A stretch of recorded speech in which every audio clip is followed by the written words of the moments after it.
এবার ঈদুল আজহায় দেশের একদিকে থাকবে ঝড় বৃষ্টি, অন্যদিকে থাকবে ভ্যাপসা গরম। আবহাওয়া অধিদপ্তর বলছে, ঈদের দিন দেশের বিভিন্ন অঞ্চলে ভিন্ন ভিন্ন আবহাওয়া পরিস্থিতি দেখা যেতে পারে। আবহাওয়া অধিদপ্তরের ঝড় সতর্কীকরণ কেন্দ্রের আবহাওয়াবিদ জানিয়েছেন, রংপুর, ময়মনসিংহ, সিলেট বিভাগের পাশাপাশি ঢাকা বিভাগের পূর্বাঞ্চলের কয়েকটি জেলায় বৃষ্টির সম্ভাবনা বেশি। বিশেষ করে নরসিংদী, নারায়ণগঞ্জ, মানিকগঞ্জ ও কিশোরগঞ্জ এলাকায় ঈদের আগে, ঈদের দিন এবং পরের কয়েকদিন মাঝারি থেকে ভারী বৃষ্টি হতে পারে।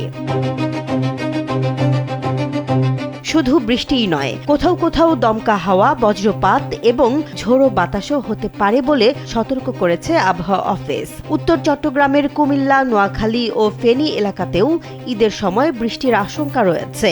বর্তমানে দেশের বিভিন্ন স্থানে যে বৃষ্টি হচ্ছে তার বেশিরভাগই হচ্ছে বজ্রসহ ঝোড়ো বৃষ্টি। এই পরিস্থিতি আরও কয়েকদিন চলতে পারে বলেও জানিয়েছেন আবহাওয়াবিদরা।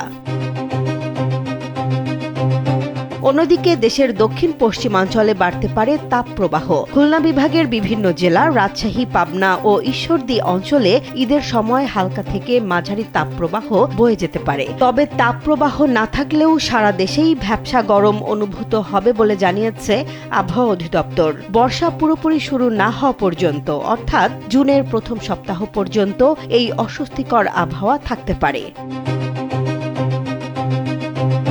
এদিকে মৌসুমী বায়ুও সক্রিয় হওয়ার পথে।